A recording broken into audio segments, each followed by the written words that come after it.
किताब मुकद्दस में से पैदाइश की किताब उसका 3 बाब। सांप कुल दस्ती जानवरों से जिनको खुदा ने बनाया था चालाक था, और उसने औरत से कहा, क्या वाकई खुदा ने कहा है कि बाग के किसी दरख्त का फल तुम ना खाना? औरत ने सांप से कहा कि बाग के दरख्तों का फल तो हम खाते हैं, पर जो दरख्त बाग के बीच में है उसके फल की बाबत खुदा ने कहा है कि तुम ना तो उसे खाना और ना छूना, वरना मर जाओगे। तब सांप ने औरत से कहा कि तुम हरगिज ना मरोगे, बल्कि खुदा जानता है कि जिस दिन तुम उसे खाओगे तुम्हारी आंखें खुल जाएंगी और तुम खुदा की मानद नेक व बद के जानने वाले बन जाओगे। औरत ने जो देखा कि वो दरख्त खाने के लिए अच्छा और आंखों को खुशनुमा मालूम होता है और अक्ल बख्शने के लिए खूब है, तो उसके फल में से लिया और खाया और अपने शौहर को भी दिया, और उसने खाया। तब दोनों की आंखें खुल गईं और उनको मालूम हुआ कि वो नंगे हैं, और उन्होंने अंजीर के पत्तों को सीकर अपने लिए लुंगियां बनाई।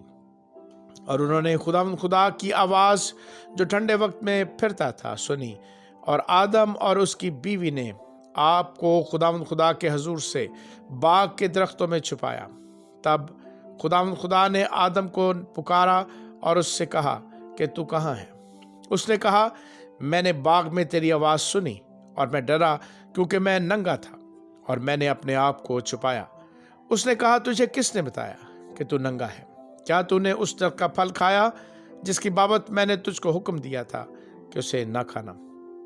आदम ने कहा कि जिस औरत को तूने मेरे साथ किया है उसने मुझे उस दरख्त का फल दिया और मैंने खाया। तब खुदा ने औरत से कहा कि तूने ये क्या किया? औरत ने कहा कि सांप ने मुझको बहकाया तो मैंने खाया। और खुदा ने सांप से कहा, इसलिए कि तूने ये किया तो सब चौपायों और दस्ती जानवरों में मलाउन ठहरा। तू अपने पेट के फल बल चलेगा और अपनी उम्र भर खाक चाटेगा, और मैं तेरे और औरत के दरमियान और तेरी नस्ल और औरत की नस्ल के दरमियान अदावत डालूंगा।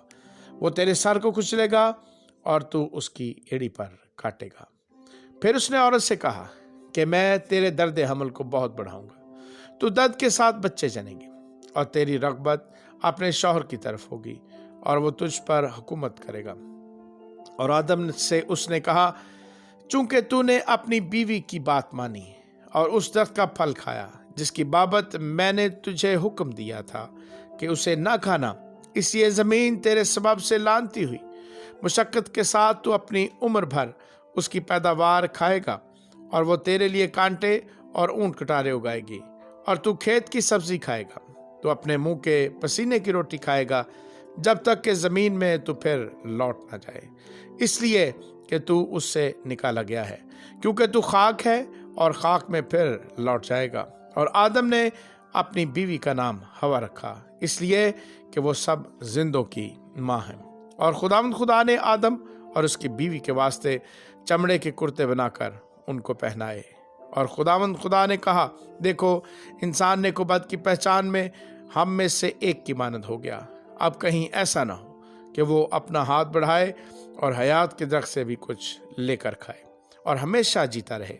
इसलिए खुदा ने उसको बाग एदन से बाहर कर दिया, ताकि वो उस ज़मीन की जिसमें से वो लिया गया था खेती करे। चुनाचे उसने आदम को निकाल दिया और बाग एदन के मशरक की तरफ करोबियों को और चौगिर्द घूमने वाली 16 जन तलवार को रखा कि वो जिंदगी के दरख्त की राह की हिफाजत करें। आमीन।